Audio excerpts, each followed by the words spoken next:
Hello， 你好嘛，我係阿貝，歡迎收睇我嘅 AI 新手入門課第3集。上一集就同大家介紹過，直至目前為止最強嘅5大 AI 對話模型嘅背景資訊、發展歷程同埋簡單嘅實戰比較。今集我就要同大家詳細介紹當中嘅龍頭大佬 ChatGPT。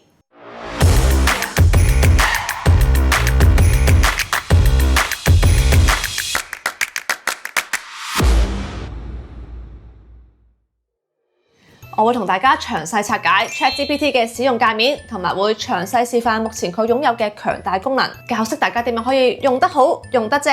喺最後，我仲會教你喺香港點樣升級到佢哋嘅付費方案。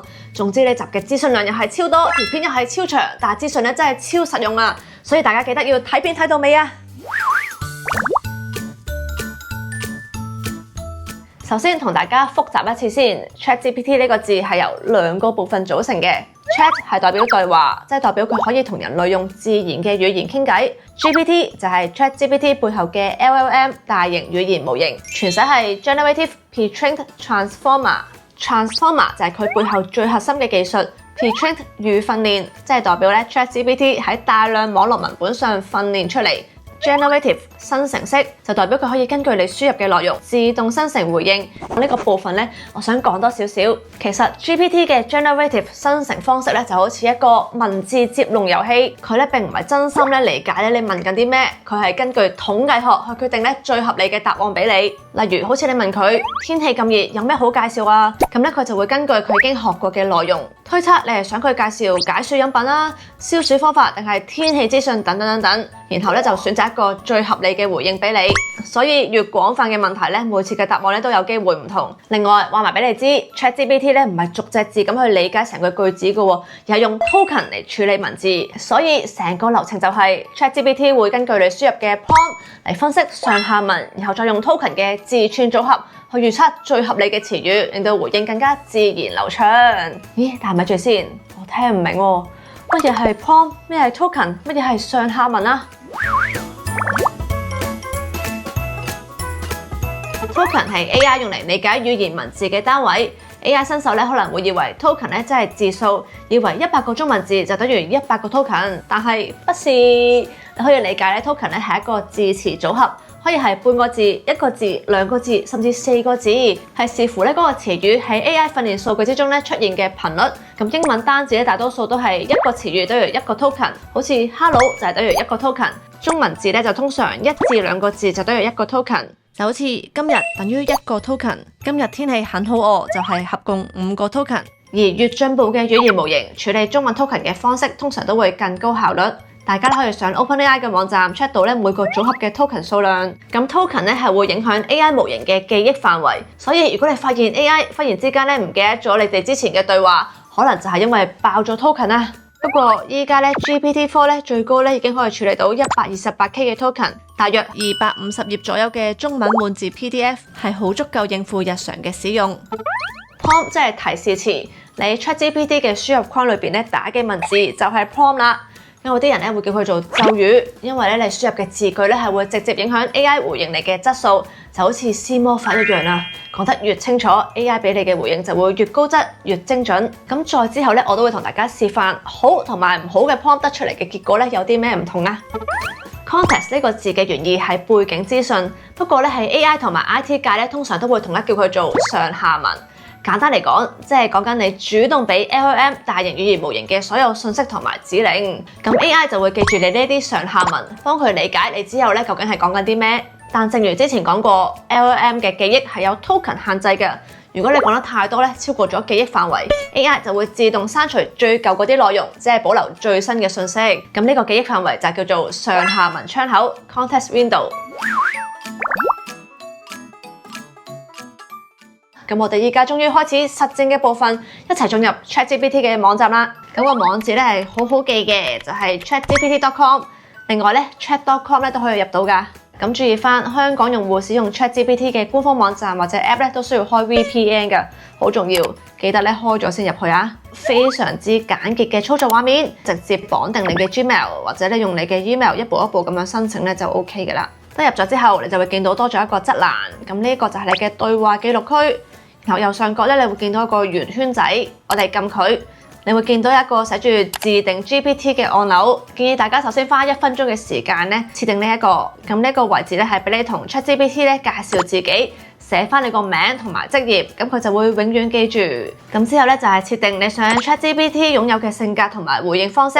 但因為咧我覺得咧每一個問題我想要嘅語氣同埋風格都唔同啦，所以我就冇刻意寫落去啦。咁我只係寫咗呢2行啦，咁大家可以參考一下。咁呢一 part 咧可以輸入埋你嘅興趣，但係我就冇刻意填，因為話你知 ChatGPT 仲有一個更加智能嘅 function，就係自動更新記憶嘅功能啊。當你平時同 ChatGPT 傾偈咧，如果你有講到自己嘅興趣或者一啲使用習慣咧，佢係會默默咁樣記低，寫住更新記憶，令到佢之後嘅回應咧就可以更加貼合你嘅需求啦。咁如果你想睇下 ChatGPT 咧記住咗你啲咩咧，就可以去設定自定管理記憶呢一度睇翻佢記低咗你嘅資訊。咁喺設定裏邊咧，大家仲可以設定翻自己喜歡嘅界面顏色、語言選項。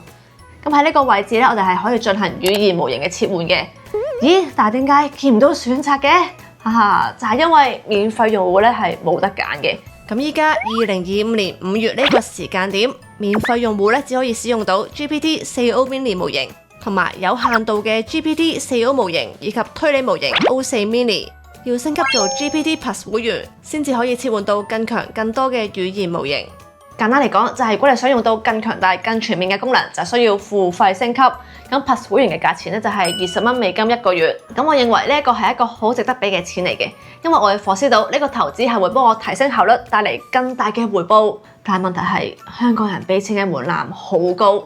點解咁講？因為 ChatGPT 係唔受理香港嘅信用卡㗎。但唔使驚，總有辦法嘅。咁我喺影片嘅最尾咧，我會教大家咧，我而家用緊嘅俾錢方法，所以大家記得要睇到尾啊！咁而家咧，我哋就轉翻個 Plus Mode 先，等等即刻齊晒所有 GPT 嘅語言模型選擇啦。咁上一集同大家講過啦，依家所有 AI 模型咧都有分通用模型同埋推理模型。不過 OpenAI CEO Sam Altman 講過，GPT 4.5將會係 OpenAI 推出嘅最後一個非推理模型，預計咧下一個推出嘅 GPT 5咧就會融合所有技術，打造整合2大軸線嘅 AI 模型，能夠自動決定咧幾時需要更長時間思考，變得更聰明、更靈活。期待期待。剛才講過喺 AI 輸入框入邊打嘅文字就係叫 prompt 提示詞，但你要知道寫 prompt 唔係你諗到咩就打咩咁簡單。點樣寫好個 prompt 其實都係一種學問嚟㗎。如果你嘅 prompt 咧問得唔夠清晰咧 ，AI 俾你嘅答案咧就會越模糊。咁呢個現象咧有一句經典嘅説話就係 garbage in, garbage out。簡單嚟講，即係垃圾進、垃圾出。問得衰就會答得衰啊！所以學識設計好嘅 prompt 就等於學識點樣指揮 AI 發揮佢最大嘅能力。即刻示範3個例子俾大家睇。例子1，教學型提問。大家見到話 prompt 咧問得非常簡單。AI 咧雖然會嘗試用通俗嘅方式解釋，但係咧講法都係偏理論，對新手嚟講咧都唔係咁容易明白。相反，好 prompt 咧就指定咗角色、語氣、對象，再要求生活化嘅例子，咁 AI 就會用上一啲簡單嘅比喻同埋日常生活例子，令到初學者咧一睇就明啊。例子2，創作構思型提問。可以見到話 prompt 咧問得太空泛 ，AI 咧唔知你係想做文章啦、影片啦定係 IG post。雖然咧佢都幾認真咁樣俾咗5個建議，但係佢嘅方向咧都係偏向天馬行空。相反，好 prompt 咧因為清楚交代咗自己係新手 YouTuber， 觀眾咧係 AI 初學者，仲要求內容要教育性再加娛樂性，所以 AI 就可以針對性咁樣俾出實用又貼題嘅 idea， 有翻一個方向感，節省好多構思嘅時間啊。例子3，問題解決型嘅提問。好明顯，話 prompt 咧問得太籠統。AI 咧雖然會嘗試俾一啲健康嘅建議你，但可以見到呢啲建議咧係好 general， 例如咧行多啲路、食健康啲、早啲瞓，呢啲聽完咧都好似冇聽過咁。相反，好嘅 prompt 因為交代清楚係繁忙嘅上班族，每日工作10小時，冇時間運動，咁 AI 就可以針對性咁樣俾你一啲零裝備加唔使特登抽時間嘅健康習慣建議，例如1分鐘伸展，設定一個休息鐘，比剛才嘅答案咧實用好多啊！咁當你真正掌握咧寫 prompt 嘅技巧之後，你會發現用 ChatGPT 呢啲語言模型咧係會變得非常之神奇噶。但今集咧因為要講嘅資訊咧太多啦，我仲要同大家咧介紹埋其他 ChatGPT 嘅強大功能，所以更多寫 prompt 嘅技巧同埋實戰例子，我會留待下一集再同大家詳細拆解。記住留意下一集啊，因為學識寫好 prompt，AI 先可以發揮真正最強勁嘅能力啊！咁 ChatGPT 唔單止係一個文字 AI， 佢仲具備多模態嘅功能，即係 ChatGPT 仲可以睇圖、分析文件、聽你講嘢，甚至同你 FaceTime 添啊！咁到底 ChatGPT 係可以點樣超越純文字嘅對話呢？我哋一齊睇下啦。首先第一樣，圖片辨識功能，你可以直接上傳圖片，然後就問佢圖中嘅內容，例如翻譯一啲唔識嘅文字，介紹一啲唔識嘅食材，設計創作上嘅建議同埋優化，只要一張圖同埋一句說話就可以多元化咁樣打開唔同方向嘅 AI 助手模式，真係不得了啊！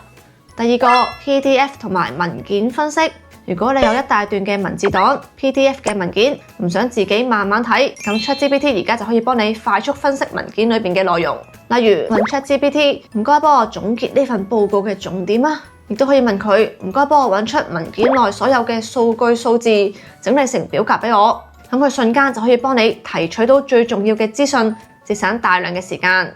咁第三個係語音對話功能，咁除咗打字之外咧，其實我哋係可以直接同 ChatGPT 進行一個語音嘅對話噶。咁咧你可以當佢係一個超級加強版嘅 Siri， 因為咧用廣東話都 OK。咁但係咧有時佢會出現鄉音，咁唔知今次有冇啦？即刻試俾大家睇。好啦，咁我準備咗幾個問題嘅。你啱啱講嗰句再講清楚啲啊！有幾個問題想問你嘅。好啊，你問啦。我想你幫我揾一間咧尖沙咀評價高嘅餐廳啊。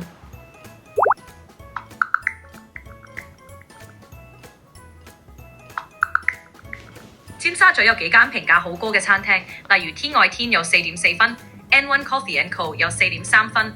另外仲有希哥餐廳同 Morton's The Steakhouse 都好出名，你有冇特別想試邊類型嘅菜式啊？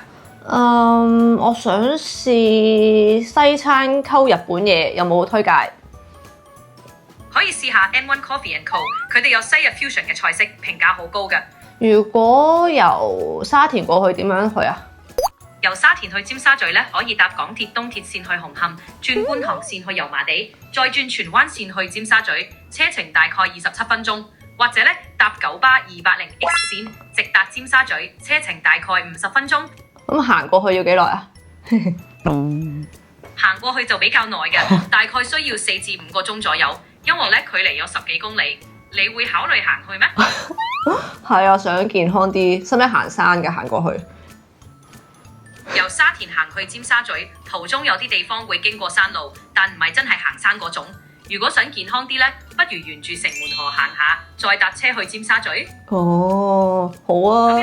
咁其實你哋嘅對話咧，佢係會變翻做文字咧，係可以 check 得翻嘅喺個電話嗰度或者喺電腦嗰度。咁咧就唔使驚唔記得咗你哋嘅對話係講過啲乜嘢啦。但最勁嘅仲未試俾大家睇，因為除咗語音功能，佢仲可以透過視訊同你做個即時互動。喂，好開心見到你。你好，好開心認識你。喂，你幾好嘛？我好期待同你合作。轉一把沉重啲嘅聲。睇睇由邊度開始。Hello， 今日有咩幫到你啊？你把聲好好聽啊！多謝你啊，你把聲都好甜美啊。係啊，拍緊片啊，而家示範咧，同你做一個視訊嘅功能啊。咁我就全力配合啦，有咩需要即刻同我講。睇下見唔見到個相機啊？見到啊，你個攝影燈好專業啊。係啊，喂，你示範下，俾啲觀眾睇，你而家形容下我嘅畫面啊。好啊，而家見到你坐喺你張木台前面啦，後面有個淡藍色梳化啦，右手邊有個攝影燈同埋相機啦，整個畫面好光猛，睇落好舒服啊。呢個唔係梳化嚟嘅喎，睇唔睇到係咩啊？哦，係個梳化上面有個罩，係綠色嘅，所以睇落比較似梳化，其實係張按摩椅嚟嘅。冇錯，厲害！多謝，睇嚟你個 studio 真係好齊全喎。唔係 studio 啊，屋企嚟㗎。電視喺度啊，見唔見到啊？見到，部電視幾大部喎，睇戲應該好正。你有冇咩同我嘅觀眾講啊？大家好，記得支持阿 boy 嘅影片，學到新知識之餘，仲有書籍分享，絕對唔好錯過啊！你記唔記得我呢排忙緊準備啲咩影片啊？記得啊，你好似準備緊 AI 教學影片，同埋介紹第三方 LLM 整合平台嘅影片，係咪啊？都係啊，好彩你記得啫。梗係記得啦，有咩需要幫手，隨時問我啦。好啦，遲啲再揾你啦，拜拜。好啊，再見，記得揾我啊。成個朋友對話咁啊，不得了 ！AI 嘅功能。最後要講嘅多模態功能就係圖片推理功能。咁剛才試嘅多模態功能呢，我都係利用全能嘅 GPT-4o 模型。但呢一刻我要請 ChatGPT 喺4月中最新推出嘅推理模型 O3 出場。雖然 O3 咧就唔識聲音輸出，但係佢識得 Thinking with Image， 將相片納入思維鏈，自動放大、裁剪咁樣揾翻相片嘅細節，捉翻重點，即係圖像推理能力大大升級，仲識自己調用 Python 同埋 Browser 上網揾資料，比上一代嘅 O1 咧勁咗一大截啊！咁我就俾3個圖片例子大家 feel 下。例子1：電影劇照揾戲名。咁呢一張咧係一套我好中意嘅電影劇照。咁我就問下 O3 知唔知係邊套戲？咁大家又同步估下，見唔見到啊？佢開始裁剪放大啲相咧嚟揾細節。哇哦，用咗2分鐘咧就俾到答案我啦。冇錯，呢一張就係每當變幻時嘅劇照啦。你睇翻佢嘅分析，佢真係識分辨到香港嘅藝人同埋電影噶，好厲害啊！例子2：揾地方。咁我就揾咗一張以前日本旅行嘅相咧，就俾佢估下呢度邊度嚟。咁我覺得呢張相咧完全唔係一個好明確嘅地點，係咪？但係佢用咗30秒就揾啱個方向，出現咗正確嘅地點名稱啦。冇錯，呢一度就係輕井澤嘅高原教堂啦。例子3一樣係揾地方，但係我將個難度升級，用呢一張純食物相，完全冇任何環境提示，睇下佢分唔分析到呢張相係邊一間日本餐廳嘅食物。結果佢今次咧諗咗好耐。但真係成功咗，佢係答啱咗俾我噶，好黐線啊！咁我睇翻佢成個推理過程，佢咧係放大相片呢個字根位置咧，係咁思考推理，上網揾線索，最後咧得出結果，不得了！又要講多一次 AI 嘅功能咧，真係越嚟越強大，越嚟越驚人啊！不過話你聽，呢一個都只係開端嚟嘅啫，未來 AI 可以發展成點，我都唔知。但可以肯定嘅係，越早學識 AI 嘅你，就可以快人一步啊！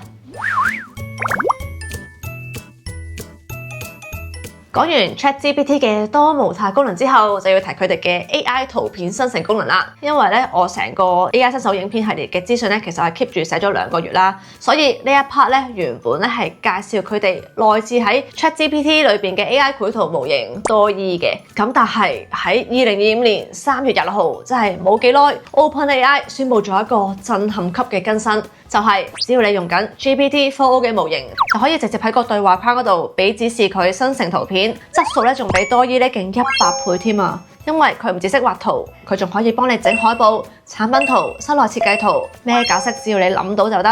而且依家咧，終於連圖片入邊咧加埋文字咧都冇問題啊！唔再係以前嗰啲咧睇唔明嘅 AI 文，基本上你只要開口講出你嘅 idea，ChatGPT 就會幫你畫好佢。而最勁嘅係，佢係支援埋對話式嘅改圖啊！你可以一路畫一路問 ChatGPT 嘅改圖建議，好似可唔可以咧幫我加個角色喺中間啊？封面字型咧可唔可以誇張啲咁樣啊？佢全部都聽得明，仲可以即刻幫你改翻好佢。成個感覺咧就好似我請咗一個 AI designer 咧坐喺我隔離咁樣，任勞任怨，非常好耐性，唔啱咧就即刻改，想試咩都得，真係無敵到爆炸！咁呢幾集 AI 新手系列影片裏邊咧，大家見到呢啲咁靚嘅插圖，其實有90%我都係用 ChatGPT 整出嚟噶。冇佢呢個新圖功能咧，我係冇可能完成到呢個系列嘅影片，因為個人能力有限，我咧就真係整唔到呢啲咁靚嘅圖。但好在我識得點樣俾指示 AI。咁依家咧我就再示範3個唔同嘅張圖例子俾大家睇。例子1：將生活照變成唔同嘅風格。例子2：製作 Q 版嘅 WhatsApp 貼圖。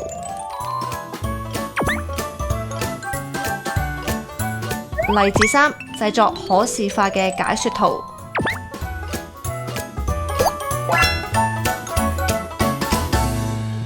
咁 ChatGPT 圖片生成咧，絕對係我最中意嘅功能。佢嘅變化可能性咧，仲有好多。但因為篇幅有限，今日呢條片咧就示範住3個俾大家先。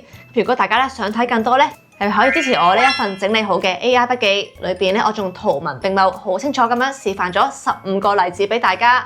注意呢一刻我嘅 AI 筆記已經由15個再新增成超過50個嘅應用範例啦，係一個咧收集咗勁多正嘢嘅 ChatGPT 圖片生成資料庫，好似風格咧都有25種示範，但其實唔止噶。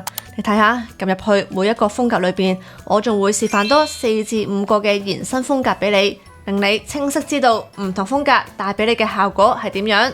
除咗風格類，仲有人物角色類嘅示範、場景類嘅示範、內容創作類嘅示範，同埋呢一啲之前網上好熱門嘅玩具盒圖，即影即有 3D 角色延伸圖，我都放埋喺裏邊教你點樣整。全部咧撳入去都會見到清晰詳細嘅中英文範本 prompt、使用建議同埋進階技巧。你可以咧就咁 copy 我個 prompt，改翻啲關鍵字，就可以生成到屬於你嘅圖噶啦。同埋咧，就算你冇升級咧，都可以用到呢個功能噶。因為 ChatGPT 嘅免費用戶每日咧係可以生成3張圖片，咁就快啲用我嘅 prompt 試下啦。咁成份筆記同埋呢2個大型資料庫咧都係會持續更新，而每次我再出 AI 片咧，我都會更新資訊喺裏邊。越早買筆記係越抵噶。咁有興趣咧就可以去 info box 咧睇筆記嘅購買詳情。咁除咗圖片生成之外咧，唔知大家有冇聽過 Sora 呢？ Sora 咧就係 OpenAI 開發嘅 AI 影片生成模型。咁如果係 ChatGPT Plus 方案嘅用戶咧，就可以喺無需額外費用嘅情況下咧用到 Sora。咁佢就冇內置喺 ChatGPT 裏邊嘅，但大家只要上 Sora.com 咧就可以用到。咁只要輸入文字描述或者上傳圖片咧，就能夠自動生成高質嘅 AI 影片。我哋可以試下咧用剛才整嘅圖啊！哇，係咪好勁啊？AI 圖片生成同埋 AI 影像生成咧，可以話係我最中意研究 AI 嘅一 part， 因為咧我覺得真係好神奇，同埋可能性咧實在太大啦，生成到一個好嘅效果咧真係好滿足。咁有機會再拍相關嘅影片同大家分享更多啦。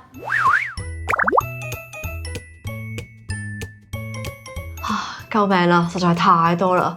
講緊嘅係 ChatGPT 嘅功能，講極都未完，但係大家記得要睇埋落去啊！咁依家咧就講埋搜尋欄呢幾個掣，咁可能咧你未必知道 ChatGPT 嘅知識咧並唔係即時更新嘅喎，好似 GPT-4o 咧目前為止嘅訓練數據咧最新咧只係去到2024年嘅6月，所以如果你問佢2025年嘅最新資訊咧，佢嘅內部數據庫咧係完全冇嘅。但好消息係 ChatGPT 喺2024年嘅10月新增咗呢個網絡搜尋嘅功能，撳咗佢咧就可以即時上網搜尋最新嘅資訊，咁回應咧就可以變得更加即時、更加準確。之後 Deep Research 深入研究嘅功能係一個好實用，可以幫你分析同埋整合網絡上嘅大量資訊，做一個更深入系統化嘅資料搜集。咁最初呢個 Deep Research 嘅功能咧係僅限月費需要200蚊美金嘅 ChatGPT Pro 用戶使用，但好彩推出1個月都唔夠，喺2月26號 OpenAI 宣布呢個功能將會擴展至所有付費嘅用戶。我而家即刻示範一啲例子俾大家啊！咁我就問佢，我要拍一條片講 AI 如何影響自媒體創作人的收入模式，請幫我做 research。咁你見到啦，佢就會首先叫我補充翻啲資訊，確保答嘅方向係正確。咁我明 deep research 啦，當然要用上一定嘅時間。最後佢就係用咗11分鐘，根據18個相關嘅資料來源同埋103次嘅搜尋，就集結成呢一份論文式嘅報告俾我啦。咁佢研究分析得都好唔錯，佢分咗7個嘅影響範疇，仲會附上埋一啲案例嘅例子。最後仲有一個一覽表，即係俾到好多資訊同埋靈感我啊。另外俾到一個八卦啲貼地啲嘅例子大家。咁我就問佢啦，容祖兒點解可以紅咁耐？咁今次佢都係非常認真，雖然當中發現有少少嘅錯誤資訊，但係整體都真係分析得好唔錯。容祖兒紅咁耐係有實力，再加公司策略，再加時代背景因素等等集結一齊嘅原因喺度。咁我會放翻呢2個 deep research 嘅結果喺 info box 嗰度，大家有興趣就可以去睇翻呢2篇嘅報告，但記得要開 VPN 先會睇到噶。接住落嚟要介紹嘅就係 ChatGPT 嘅 Canvas 畫布功能。咁你可以當佢係一個獨立嘅編輯空間，可以幫你更加靈活咁樣修改 ChatGPT 生成出嚟嘅內容。就好似咁樣 ，ChatGPT 出咗啲文字之後咧，你就可以直接好似用 Word 咁樣喺畫面上編輯，中意點改就點改。而且咧，佢仲有個超實用嘅功能，你只要揀一段你想改嘅文字，然後咧右鍵 click 一下 ，Ask ChatGPT 快速改寫，佢就會幫你局部改寫或者重組結構，唔會搞亂你其他咧唔想改嘅部分。咁仲有啦 ，Canvas 亦都支援一啲簡單嘅排版功能，好似加粗、斜體、emoji、調整長度、轉換語氣等等等。而每次修改佢都會自動儲存歷史版本，你可以隨時睇返、對比返、還原返，咁就唔使驚改錯啦。所以 Canvas 嘅功能咧，令到 ChatGPT 唔再只係生成內容，可以真正變成一個智能編輯器啊！跟住要介紹嘅係 ChatGPT 嘅 Task 任務功能。簡單嚟講，就係你可以預先設定一啲任務，等 ChatGPT 自動咁幫你做。例如可以設定佢定時俾一個天氣報告你，定時幫你整理一個新聞摘要。咁本身咧，我覺得自己係用唔着呢一個功能住嘅，因為我唔係好諗到有啲咩需求。但我之前咧試過咧，叫佢咧每日定時咧俾一個 ChatGPT 嘅小貼士我，估唔到最後個效果咧又幾好喎。因為咧佢真係俾到一啲新靈感我，有時咧仲會提供咗一啲咧好有趣嘅提示，唔錯唔錯。終於介紹 ChatGPT 嘅最後一個功能，就係界面嘅左手邊，你會見到探索 GPT 呢個選項，咁入邊咧就係 GPT Store 啦。咁你可以理解呢一度咧係 ChatGPT 版嘅 App Store， 裏邊咧有各種咧分別由官方啦、唔同企業甚至普通用戶開發嘅 AI 助手，全部都係免費公開俾大家使用。例如有專門幫你改寫文案嘅 AI， 有專門幫你寫程式嘅 AI， 仲有專門幫你揾學術論文嘅 AI 啊！但呢啲 GPT 助手畢竟咧唔係度身訂造，未必咧完全符合我哋自己嘅需求，所以我最中意嘅就係自己設計屬於自己嘅 GPT 助手啊！只要撳建立呢個掣就可以開始設計啦。咁創建過程咧係完全唔需要寫程式，都係用我哋嘅自然語言提供一個詳細啲嘅 prompt 指引，就可以塑造出專屬於你嘅 AI 啦。如果有需要咧，仲可以上載資料，令到 GPT 更加符合你嘅個人需求。例如你可以整一個家中電器說明庫嘅 GPT， 上傳晒所有電器嘅說明書俾佢。之後有咩電器問題咧，就可以直接問佢，唔需要咧再逐份說明書咁樣揾翻出嚟啊！咁同樣嘅道理，唔同嘅公司企業咧都可以用呢個 GPT 整一個 FAQ 嘅客服機械人啊！咁學生咧可以整一個專屬嘅學習助理喎，可能性咧真係可以好大好多啊！只需要提供一次 prompt 之後咧 GPT 就會永遠跟住呢個指引去回應你。所以重點係你嘅 prompt 必須要夠仔細、夠清晰，確保 AI 咧可以準確理解你嘅需求。咁下一集我就會一次過好詳細咁樣講晒所有關於提示詞 prompt 嘅技巧俾大家，令到 AI 可以俾你最精準、最實用嘅回應啊！睇到嚟呢一度，唔知你有冇對 AI 刮目相看呢？覺得俾20蚊美金一個月用 ChatGPT 即係一個好值得嘅投資，但重點嚟啦，因為 ChatGPT 本身咧係唔接受香港地區嘅信用卡、debit 卡，咩卡都唔得。咁究竟我哋香港人係可以點樣俾錢嘅呢？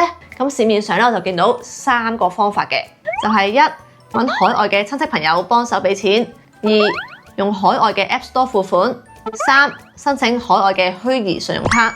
係啦，如果你有海外嘅親戚朋友嘅話咧，咁你就只需要俾你個 ChatGPT account 同埋密碼佢 log in 咗，就用佢嘅海外信用卡幫你俾錢，然後你再俾翻錢佢，就係最方便、最簡單嘅方法啦。但如果你冇或者唔想麻煩朋友嘅話，就可以用我而家用緊嘅方法，海外 App Store 大法。咁呢個方法係蘋果產品用戶限定嘅。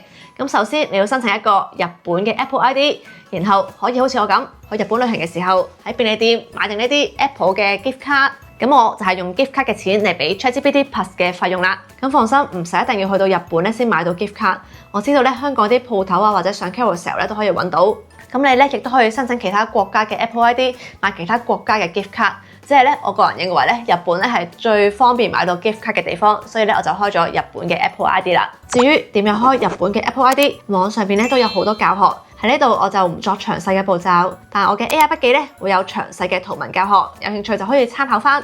咁用 gift card 增值嘅方法咧，就係喺 App Store 登入咗你嘅日本 ID 之後，喺呢個位置輸入你 gift card 嘅號碼就完成增值，之後就喺 App Store 下載 ChatGPT 嘅 App。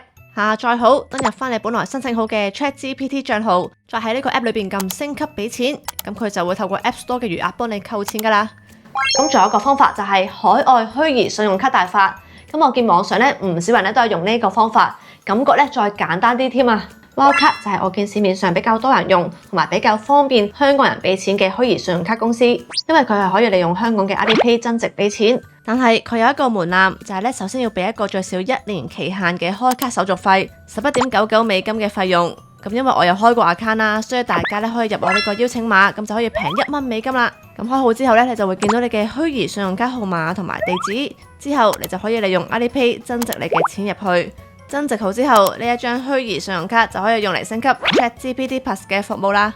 但戴翻個頭盔先，虛擬信用卡咧係有被封帳號嘅風險，咁就要自己衡量翻用唔用呢個方法啦。咁呢2個方法我都記錄咗好詳細嘅圖文步驟喺我嘅 AI 筆記上邊。呢份筆記我仲好完整咁樣整理翻我成個 AI 新手入門課程嘅內容，係寫得非常之清晰噶。睇完片之後咧，再睇翻呢份筆記就可以更加全面掌握 AI 嘅知識。有啲重點咧，我未必夠時間詳細咁講，但係筆記裏邊咧就會補充翻。